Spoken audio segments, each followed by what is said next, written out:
भगवान श्री कृष्ण की मधुर बाल लीलाएं। मृद भक्षण लीला। बच्चों को साथ लेकर के दाऊदी मैया के पास ले गए और बोले, मैया देख आज कन्हैया ने मिट्टी खाई है। मोह देखत जसुमती तेरे, ठोटा अब ही माटी खाई।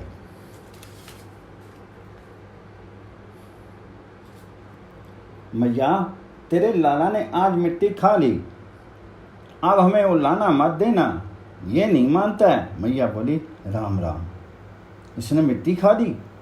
अब मैया के हृदय में भरा है वात्सल्य रस। ये विषय आगे आवेगा कि स्वयं परीक्षित पूछेंगे कि ये सुख जो वासुदेव जी को नहीं मिला वह नंद यशोदा को कैसे मिल गया। यहाँ निर्मल वात्सल्य है। यहाँ के निर्मल वात्सल्य में कहीं भी ऐश्वर्य का मल नहीं लगा है। यहाँ ऐश्वर्य को मल मानते हैं, यहाँ ईश्वरता नहीं चाहिए। यहाँ तो बिल्कुल मधुर ही मधुर है। कहाँ चाहे ये 100 मटकों को फोड़ दे, मक्खन को बहा दे, बंदरों को बांट दे, स्वयं खा जाए, कितना भी तो मैया ये नहीं कहती थी कि इसको कोई दंड दिया जाए। और इतनी इतनी गोपांगनाओं ने आकर के उल्लाना दिए कि हमारे घर में आकर के क्या क्या किया। गोपियों ने ये नहीं कहा कि इसको बांध करके मारो। आगे दामोदर लीला में यह कथा आवेगी कि गोपियों ने क्या क्या कह करके उल्लाना दिया है। पर इसी लीला में आया है कि गोपियों ने उल्लाना दिया कि मैया तुम इसे छोड़ दो, तुम बड़ी निर्दयी हो गई हो, ये सब ठीक नहीं है। देखो ना कैसा शिशु है और तुम उसे पकड़ ली हो, डांट रही हो, तुम बड़ी निष्ठुर हो। गोपियाँ भी नहीं चाहती और श्री यशोदा मैया भी नहीं चाहती कि कुछ भी मुस्कान कर दे या खा ले तो इसको दंड दिया जाए। पर आज वात्सल्य है मैया का कि मिट्टी खाली है और इसके पेट में कुछ व्याधि होगी तो जो नित्य निरामे हैं, जिनके नाम लेने वालों के समीप कोई रोग शोक नहीं आ सकता, जिसका सारा भाव रोग मिट जाता है। नाम लेत भाव सिंधु सुखाही, वे भगवान माता के हृदय में इस रूप में प्रकट हो गए कि बच्चे ने मिट्टी खा ली और ये कहीं बीमार नहीं पड़ जाए। मैया के मन में बड़ी पीड़ा हुई कि ये तो ढीठ हो गया, मानता नहीं, इसलिए इसको जरा डांटना है। तो माँ ने हाथ में लकड़ी ली, छड़ी। वह छड़ी डंडा नहीं है, वह छड़ी है श्याम रूपा है, बड़ी कोमल छड़ी है। अगर वह लग भी जाए तो जैसे किसी अंग पर कोमल हाथ फेरा जाए उस प्रकार लगे। ऐसी छड़ी हाथ में लेकर के मैया रोष में भर करके सोचने लगी कि ये तो मिट्टी खाना भी सीख गया, इसकी शरारत बढ़ती जा रही है।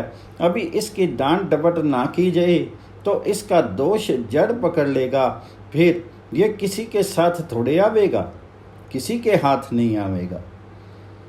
आज मिट्टी खाई, कल कुछ और खा ले और फिर कुछ और खा ले। मैया खींच कर दौड़ी और उद्यान में जा पहुंची। वह छड़ी उनकी मल्लिका के बेल की थी, महीन सी कोमल सी छड़ी, दिलावे की छड़ी, सिर्फ दिखावे की। मैया ने जाकर के हाथ पकड़ लिया।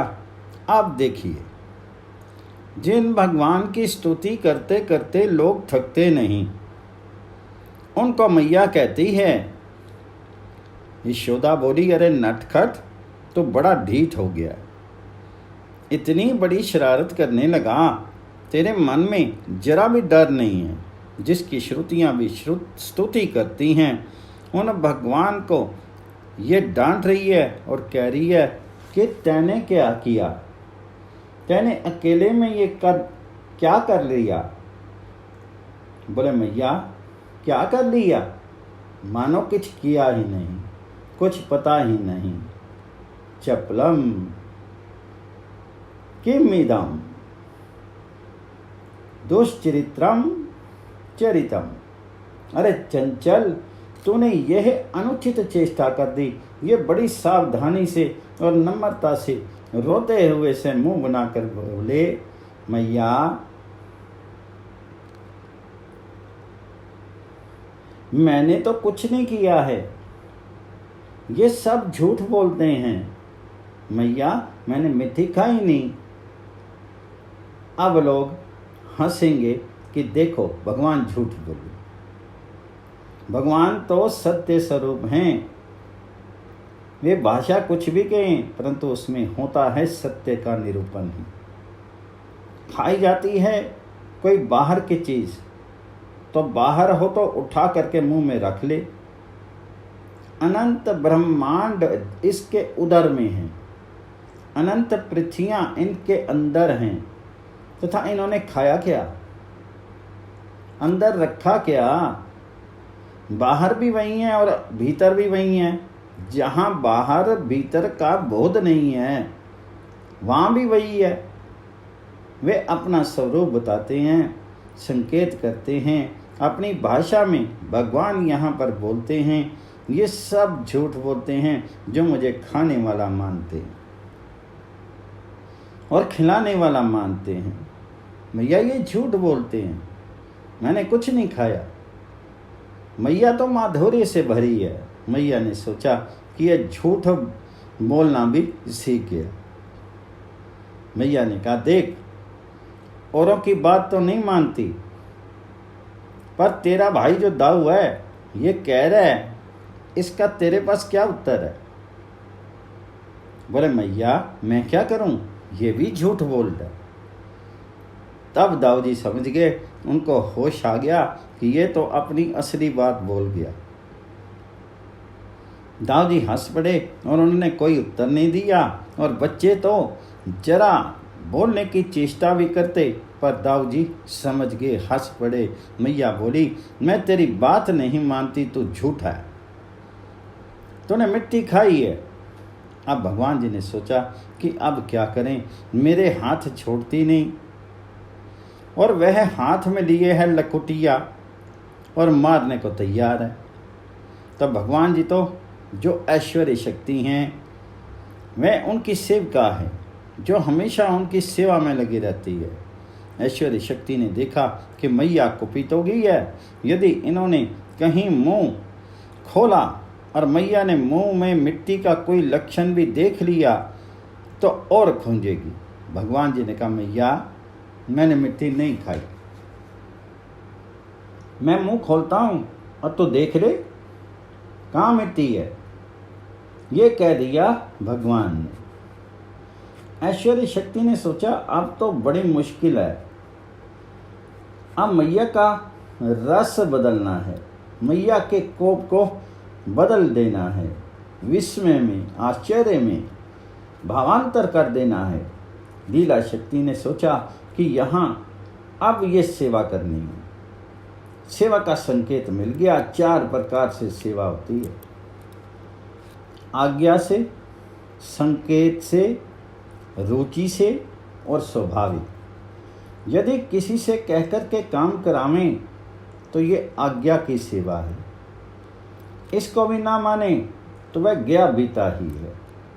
दूसरा, उससे ऊंचा सेवक वह है जो आज्ञा की प्रतीक्षा नहीं करता, इशारे पर, संकेत पर सेवा करता है। और इससे भी ऊंचा वह है जो संकेत की भाषा नहीं देखता, जो रुचि देखता है। ये क्या कहना चाहते हैं, ये रुचि देखी और सेवा कर दी। और सबसे ऊंचा ये है जिसके मन में अपने सेवे का मन उदय हो जाता है, उनका मन इनके मन में आ जाता है। भगवान जी की लीला शक्ति मन की रोक करने वाली है और मन से भी आगे बढ़ जाती है। और जहाँ जहाँ जिस तरह की सेवा आवश्यक होती है वहाँ वहाँ यदि इनके मन में भी ना आवे तो वहाँ अपनी सेवा करती है। योग माया ने सोचा कि मैया के कोप को शांत करना है और मैया के कोप को बदल देना है। यहाँ विस्मय रस में जब उन्होंने कहा कि मैं मुंह खोलता हूँ, तब मैया ने कहा खोल। योग माया ने मानो सेवा का थाल सजा दिया। योग माया ने मानो संकेत किया कि कृष्ण जननी, तुम श्याम सुंदर के मुख में मिट्टी देखने आई हो। अच्छा देखो, मिट्टी का एक दो कण नहीं, जितनी यह रजोमयी सृष्टि है उन सब को देखो। सृष्टि रजोमयी होती है, रज के बिना क्रिया नहीं होती। जहाँ सृष्टि क्रिया है वहाँ रजोगुण होता है। ब्रह्मा रजोगुण संपन्न इसलिए माने गए हैं, ब्रह्मा में रज है। रज का अर्थ है क्रिया। रचना जहाँ होती है, सृष्टि जहाँ होती है, कार्य जहाँ होता है, वहाँ रज की आवश्यकता होती है। भगवान जी के अंदर सारे विश्व ब्रह्मांड की रजोमयी सृष्टि है। लीला शक्ति ने मानो कहा मैया देख ली, रजोमयी सारी सृष्टि को तो इसके अंतर प्रत्यक्ष देख। वे कहते हैं कि खा गया, किसी बाहर की वस्तु को अंदर ले गया। अब देख तेरे पुत्र के मुंह में क्या कोई वस्तु बाहर है? कोई वस्तु इनके उदर के बाहर तुमको दिखती है? देखना, तुमने जो आरोप लगाया इनके ऊपर कि तुमने मिट्टी खाई, और ये कहते हैं कि मिट्टी नहीं खाई, तो इन्हीं का कहना सत्य है। इसी को सत्य करने के लिए मानो योग माया ने ऐसा किया। भगवान जी की लीला शक्ति योग माया ने जहाँ कुछ किया, मुख खोला, और मुख खोलते ही ब्रज रानी ने अंदर देखा तो देखते ही तमाम चीज बदल गई। पर ये क्या, एक एक विश्व सामने आता है। ये तो अंदर महाविराट आ गया। गीता के 11वें अध्याय में जो दिखाया है वह तो एक दृश्य है। वहां विराट के फिल्म का एक दृश्य शोक सा, और यहाँ तो बहुत दिखाना है तमाम ब्रह्मांड को। मैया ने देखा, अरे राम राम, ये तो लाखों योजन के बड़े बड़े शिखरों वाले ना मालूम कितने सुमेरु पर्वत हैं, और तमाम बहुमंडल उसके अंदर उगा हुआ फूल है। फिर देखा कि मंदर, मेरु मंदर, सुपार्श और कोमद हैं। ये चारों गिरिराज हैं। जम्बू नदी देखी, उसके तट पर तमाम स्वर्ण बिखर रहा है। विशाल कदम देखा, और पृथ्वी के जितने दृश्य हैं उसके सब भगवान जी के मुंह में दिखाई दिए।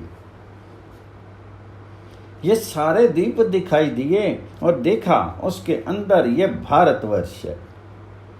भारतवर्ष में ये मथुरा मंडल है, उसमें ब्रजपुर है। ब्रजपुर में नंद बाबा का महल है, और उस महल में वह आंगन है जहाँ ये लीला हो रही है। और आंगन में श्याम सुंदर खड़े हैं, और श्याम सुंदर का हाथ पकड़े मैया खड़ी है, और मैया डांट रही है। ब्रज भूमि के सारे पदार्थ ज्यों के त्यों वहां दिखाई दी। यशोदा जी ने देखा कि उनके मुंह में चराचर विश्व विद्यमान हैं। आकाश, दिशाएं, पहाड़, द्वीप, समुद्र, सारी पृथ्वी, वायु, बिजली, अग्नि, चंद्रमा, तारों के साथ संपूर्ण ज्योतिर्मंडल, जल, तेज, पवन, आकाश, अहंकार और संसार, मन, इंद्रियों के देवता इंद्रियां, पंच तन्मात्राएं, जीव, काल, स्वभाव, कर्म, इनकी वासना और शीर आदि के द्वारा विभिन्न रूपों में दिखने वाला ये सारा विचित्र संसार, ये सब देखा उन्होंने अपनी आंखों से, और ब्रजमंडल में भी। मैया ये देख करके अपना कोप भूल गई। अब मैया के मन में आश्चर्य हो गया कि ये क्या बात है, क्या मुझे कोई सपना आ गया? मैं सो तो नहीं रही, ये तो मैं आंगन में खड़ी हूं, और ये क्या हो गया? मैया के हाथ की छड़ी गिर पड़ी और कन्हैया का हाथ छूट गया। करते साटी गिरत नहीं जानी, भुजा छाड़ी अकुलानी। मैया व्याकुल हो गई, उन्हें आश्चर्य हुआ। बोली, अरे राम, ये क्या हो गया? थोड़ी देर के लिए स्तब्ध हो गई। ये लीला शक्ति, ऐश्वर्य शक्ति बीच बीच में अपना प्रभाव कभी कभी दिखलाती हैं। उसने सोचा कि मैया के मन में रस उत्पन्न करने के लिए कुछ भावांतर कर दे। यशोदा जी के मन में भावांतर हो गया। वह सोचने लगी कि सपना आ गया या कि भगवान जी की माया का आ गई। ये मेरी बुद्धि में कहीं भ्रम तो नहीं हो गया, और इस बालक में कोई सिद्धि विद्धि तो नहीं है। ये छोटा सा बच्चा है, इसमें कोई साधना की नहीं, कहीं इसके जन्मजात कोई योग सिद्धि हो।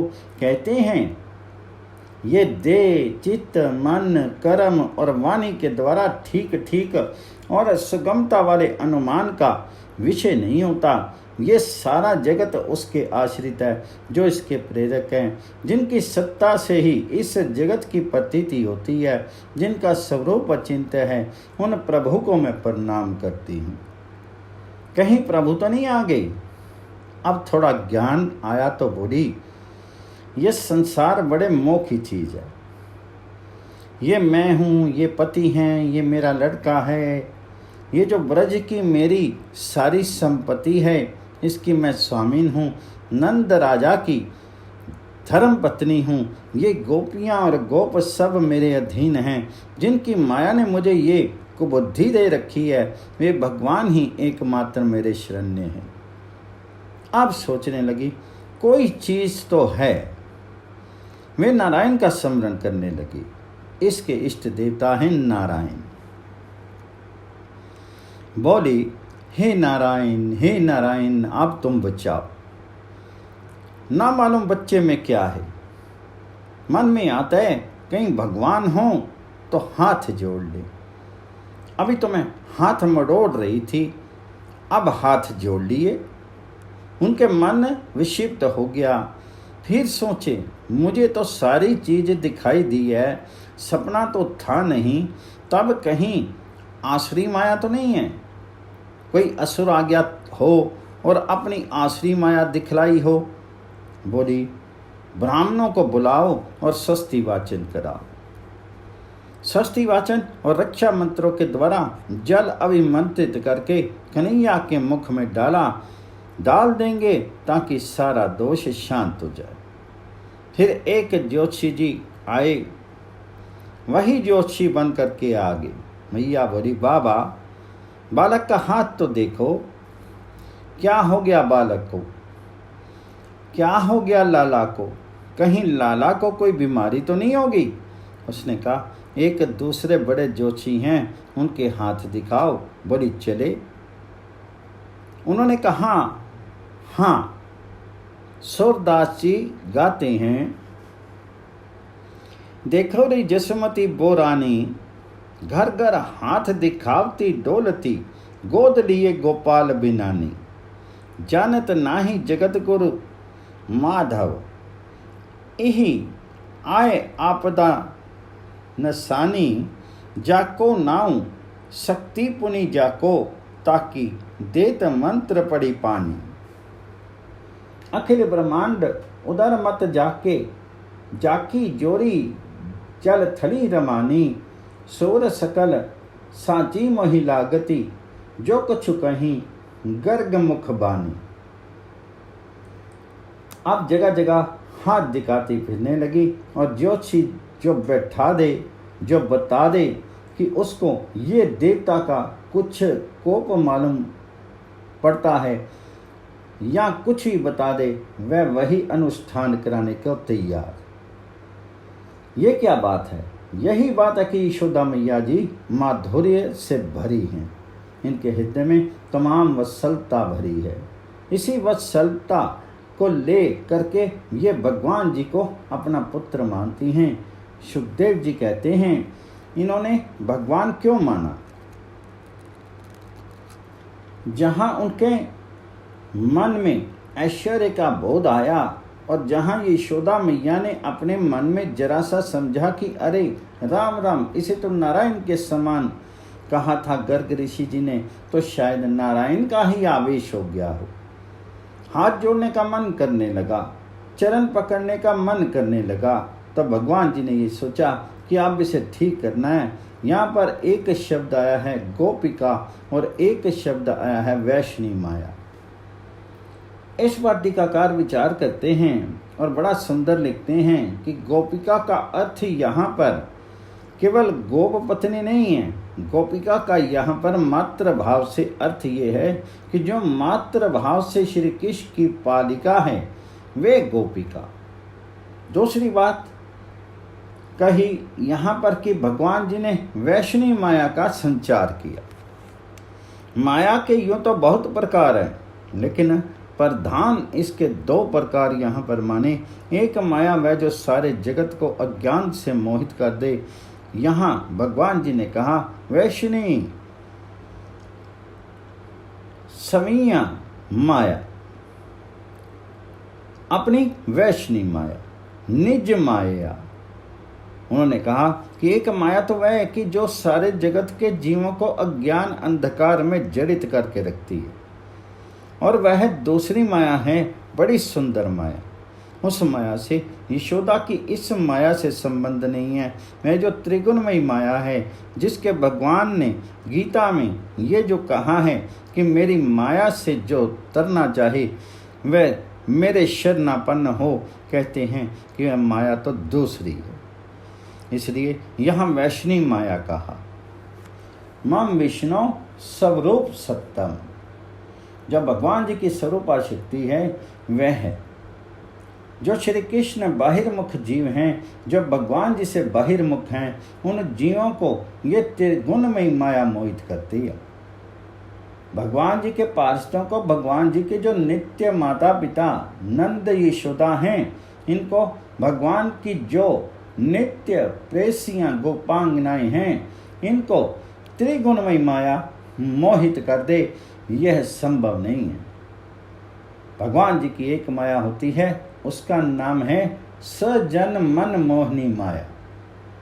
जो भगवान जी के निज जन हैं, उनके मनों को मोहित करने वाली माया, ये तो गुणमयी माया है।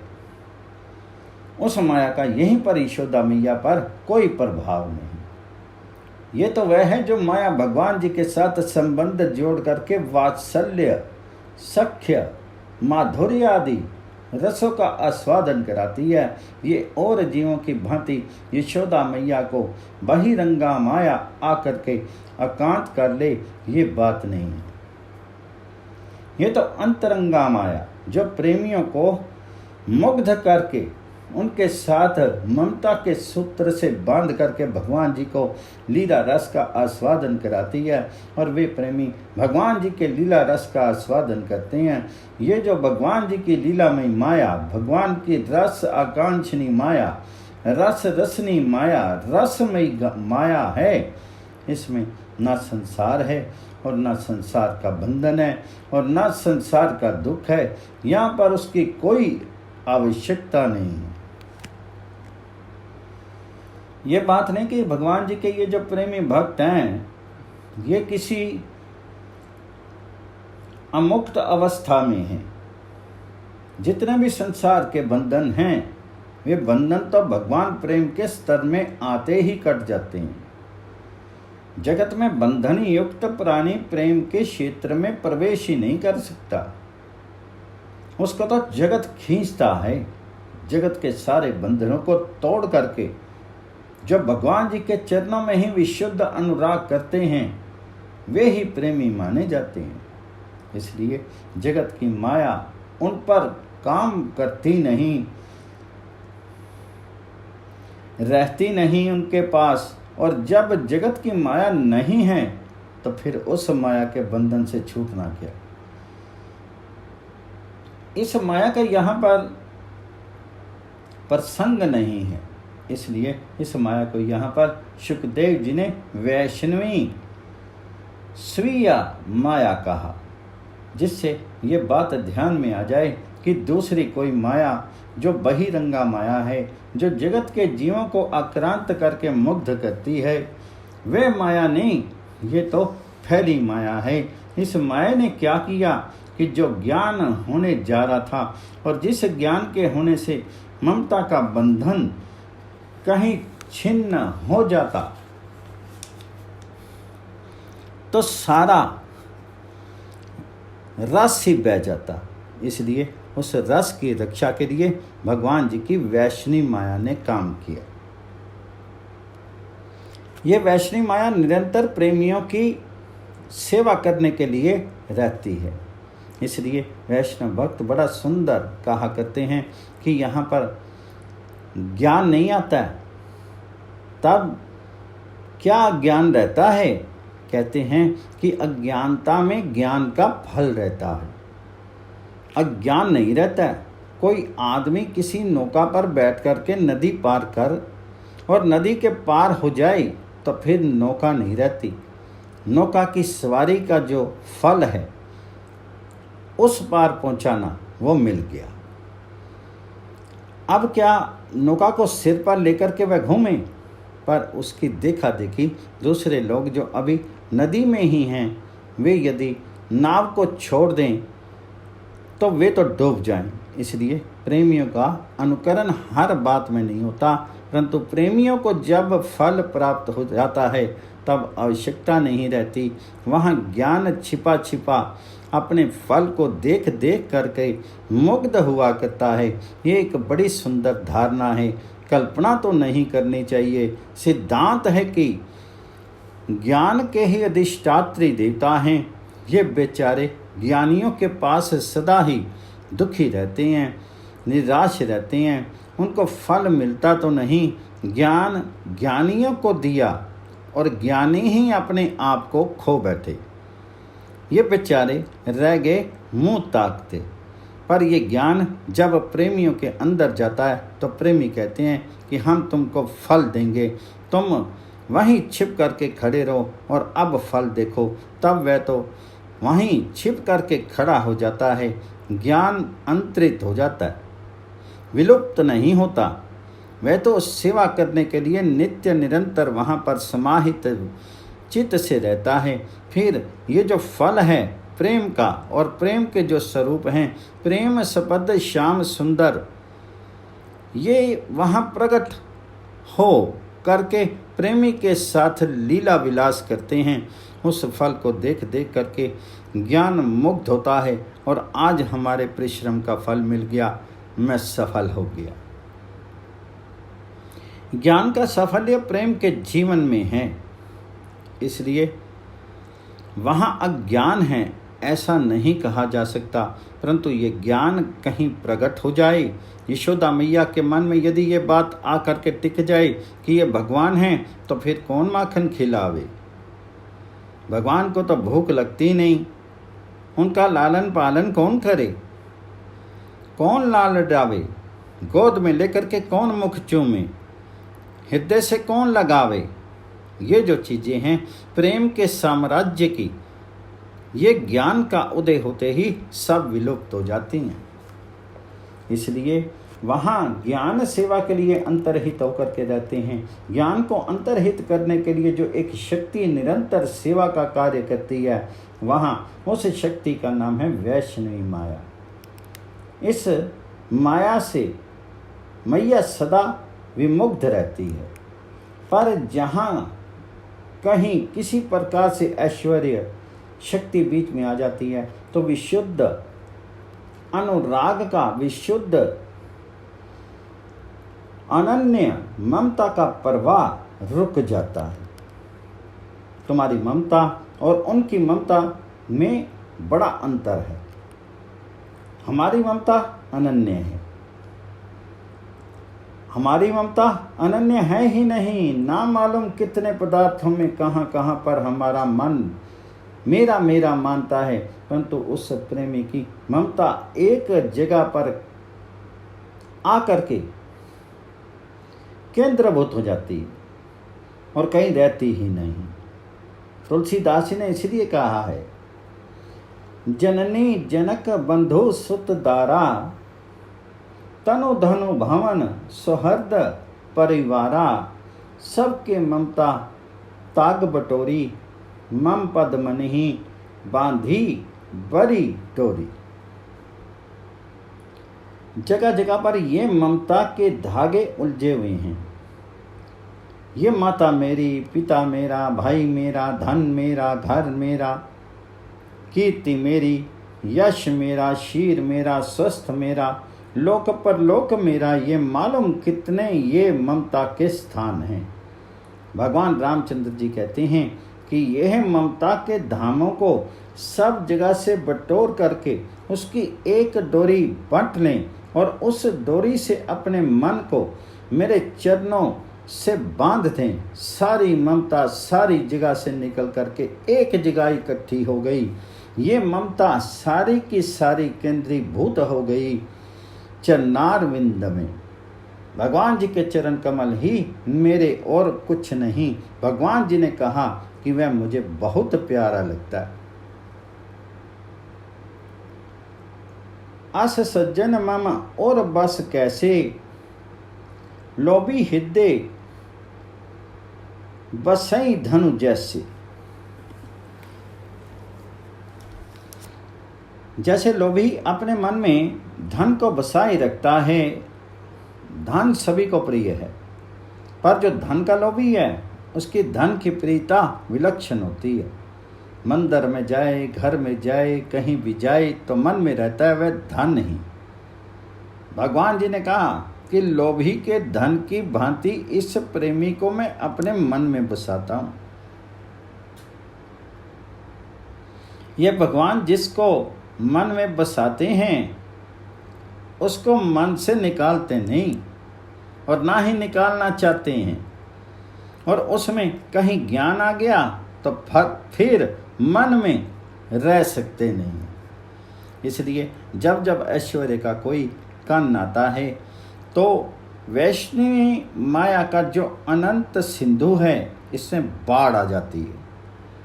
ये उच्छलित हो जाता है और उस ज्ञान के कण को बहा देता है।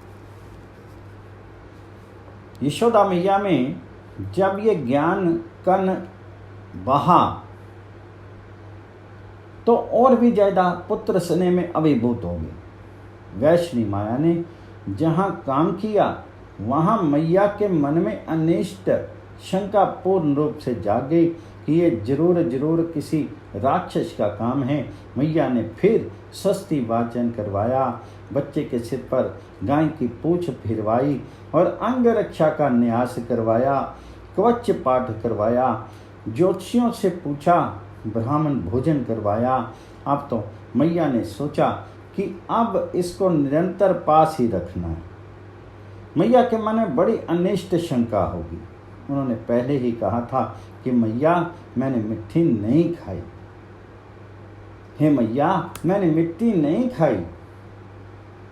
तो जिस भी देवी के हृदय में वत्सलता भरी हो उसको कोई माँ माँ कह दे, बार बार तो उसका हृदय अत्यंत स्नेह से स्त्रवित होने लगता है। उन्होंने मुंह को खोल करके दिखा दिया। माया का भावांतर हुआ।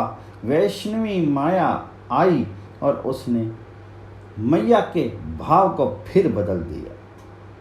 मैया का स्नेह से परिपूर्ण हृदय फिर वैसा ही हो गया। अब श्याम सुंदर बोले, मैया देख सब झूठे हैं कि नहीं।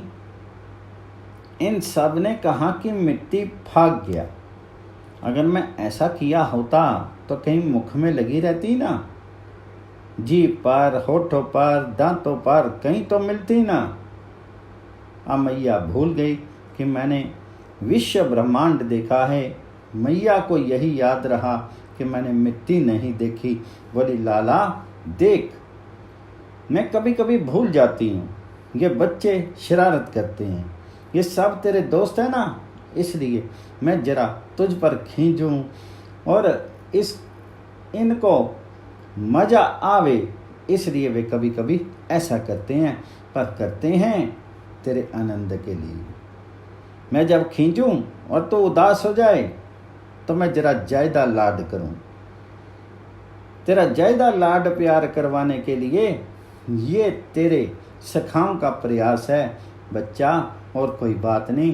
तुम उन पर नाराज मत होना। मैया ने सोचा कि यदि कहीं दाऊ पर और इन बच्चों पर नाराज हो जाएगा तथा इनके साथ खेलना छोड़ देगा और अकेला रह जाएगा, तब फिर कहीं मिट्टी खा ले, कहीं फल आदि खा ले और ना मालूम क्या कर दे। इसलिए बच्चों को नाराज करना नहीं है। मैया दाऊ से और बच्चों से बोली कि दाऊ, मैं जरा दूसरी बात कह रही हूँ, तुम मत समझना कि मैं तुमको कह रही हूँ। दाऊ से चुपके से कहा और मानो इन्होंने सुना ही नहीं। दाऊ से कह करके उनकी तरफ मुंह करके बोली, नहीं, मैं जान गई, ये दाऊ ऐसे ही बोल रहा था, तो बड़ा सच्चा है। तेरे समान सच्चा कोई संसार में हुआ ही नहीं, तो सारा सत्य ही बोलता है, तो कब झूठ बोला। भगवान हंसने लगे कि देखो मैया मान गई और मेरी बात। उनकी हंसी के दो रूप हैं।